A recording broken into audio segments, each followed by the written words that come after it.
The reason people change is because of pain. The reason we grow is because we get uncomfortable and we embrace being uncomfortable. But being honest with the pain that we feel is usually the prime mover for people to do the work that is necessary. Average person, you and I have about 75,000 thoughts a day rattling around in this thing we call our brains and our minds. 75,000 of them. The crazy thing is 91% of those thoughts are identical to the previous day and are identical to the day before that and the day before that and the day before that.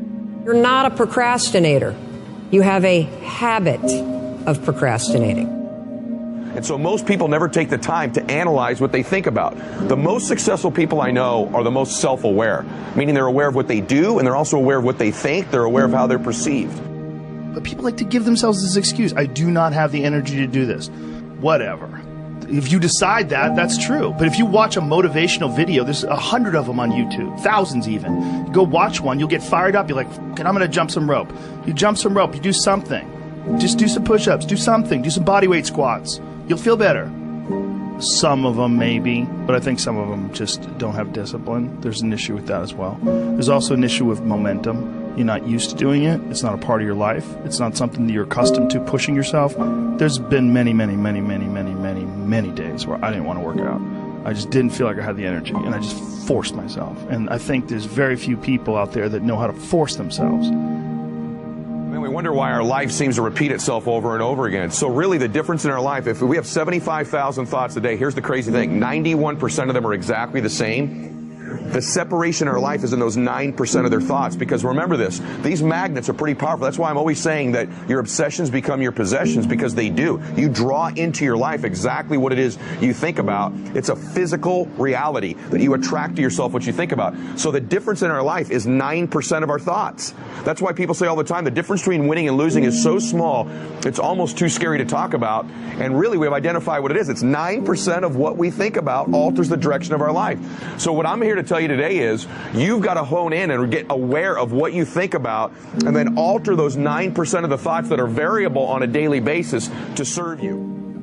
And you know, people are very, very, very, very tough. And it turns out that if you face things, that you can put up with a lot more than you think you can put up with, and you can do it without becoming corrupted. You have to be alert when you're suffering. You have to be alert to the beauty in life, the unexpected beauty in life. And, you know, you have to look for that little bit of sparkling crystal in the darkness when things are bad. You have to look and see where things are still beautiful and where there's still something that's sustaining. And, you know, you narrow your time frame and you be grateful for what you have, and that can get you through some very dark times. Our belief system is based upon our evaluation of something. Frequently, if we reevaluate a situation, our belief about it will change. I began reevaluating who I was. I started to study. I never stopped studying. And I found as I reevaluated, I had a much higher opinion of myself. I found out things about me that I would have never believed if you had told me. The power that's locked up within us, the marvelous system we've got. Do you know the blood circulates through your veins every 33 seconds, through hundreds of miles of passageway? Bang, just like that, clears all the food in and all the garbage out.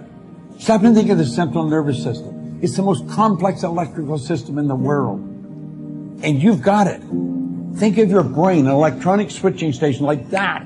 You can change the vibration of yourself and everything around you. We have awesome powers, and it's all based on what you believe about you.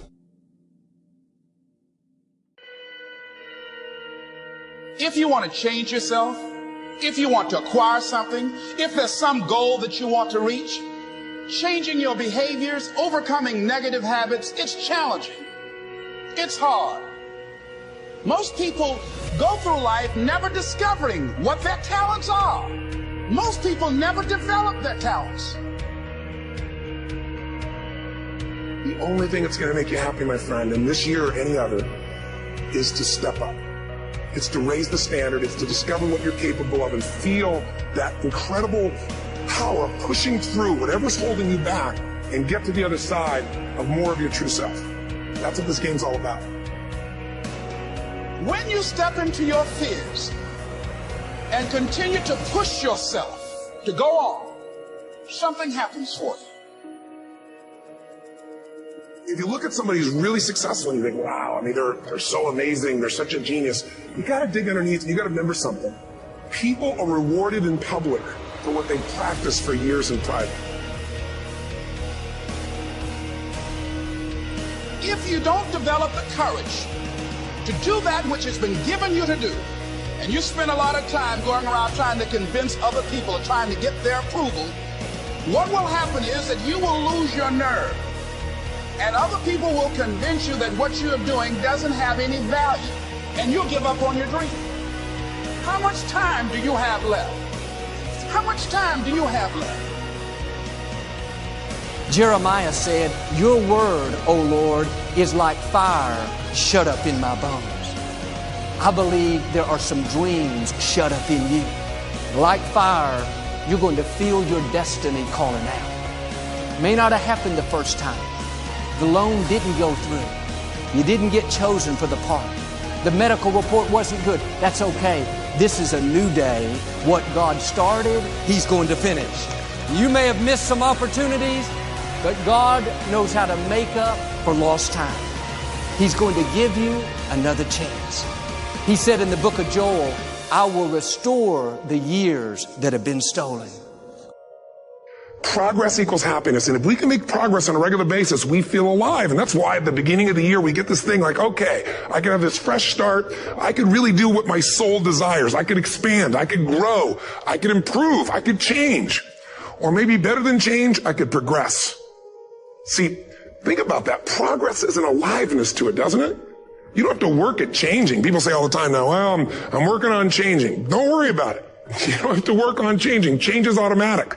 Your body's going to change whether you want it or not as the years go by. And no matter how hard you work, there's going to be some changes going on there. The economy is going to change no matter what you want it to do. The weather is going to change. Relationships are going to change. Everything in life is always changing. We don't have to work on change. Change is automatic, but progress is not. So if you want to make real progress, then you really got to look at your life in a different way. You got to say, I got to take control of this process and not just hope it's going to work out like people do who make a resolution. You may have lost years because somebody else put you at a disadvantage, or years because of your own choices. God knows how to make up for it. He's still going to get you to where you're supposed to be. This is what happened to Joseph in the scripture. God gave him a dream that one day he would rule a nation. In this dream, he saw his brothers bowing down before him. Joseph should have used more wisdom and not told his brothers that part of the dream. Certain things you should keep to yourself. Some people can't handle what God's put in you. They won't celebrate you. They'll be jealous, find fault, and be critical. One day Joseph went to see his 10 brothers. When he walked up, one of them said sarcastically, "Here comes the dreamer." They weren't upset because he was their father's favorite child.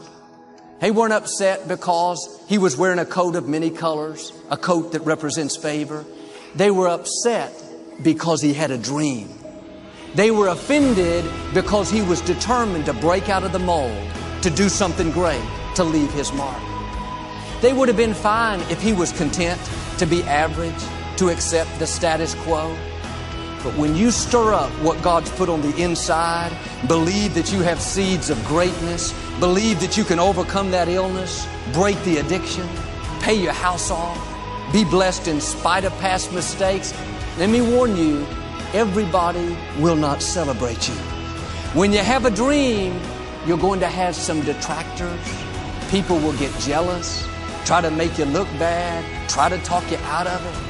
Say things like, "You really think you can get that promotion? You don't have the experience, the talent. I don't think so. You really think you're still going to get married? You've tried 3 times, hadn't happened yet. You're getting kind of old." Let that go in one ear and out the other. People don't determine your destiny. God does. You have to own your own happiness. Take it away from other people demanding that they make you happy.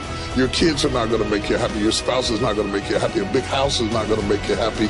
Own your own happiness and be responsible for doing those things that bring joy into your own heart, independently of life and people and money and all of that stuff. Right. It doesn't necessarily give you a happiness. You have to take responsibility of that peace and that joy that lives inside of your heart and not inside of your stuff. That's what hope is. Imagining and then fighting for and then working for what did not seem possible before. That's leadership. John F. Kennedy didn't look up at the moon and say, oh, that's too far. There is a moment in the life of every generation when that spirit of hopefulness has to come through if we are to make our mark on history. But how real is the message that you're putting out? How authentic, how valuable is the product that you have? You know, are you expressing yourself as fully, authentically, passionately as you possibly can? Fewer know how to sell, almost no one knows how to close.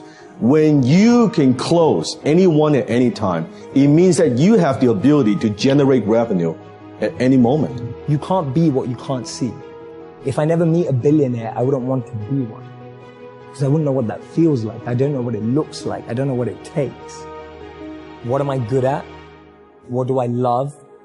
What does the world need?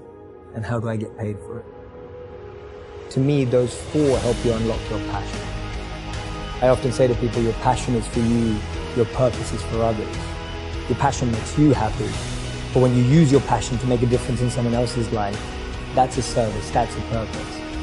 So the question is not I can't, is either you don't want to and that's perfectly fine, then don't say I can't, just say I don't want to.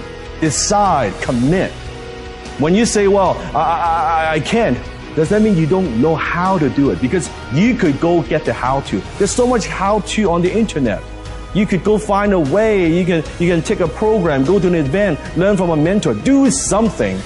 You have the abilities. So it has to be down that low, that literally is something in you that's at the core of your soul. But you don't find it unless you spend a lot of time with what you want to be in life. I can't give that to you. You can't give it to somebody. When you find your true passion in life, I want to be someone that I'm proud of. I want to look at myself in the mirror because I was so disappointed. That accountability mirror I talk about, I was so disappointed in what I saw every day. I didn't love myself. And I feel ultimately his heart becomes flooded with love. And I can't think of a better message as we send you off today. To not only take risks, but to be open to life, to accept new views, and to be open to new opinions. While it may be frightening, it will also be rewarding. Because the chances you take, the people you meet, the people you love, the faith that you have, that's what's going to define you.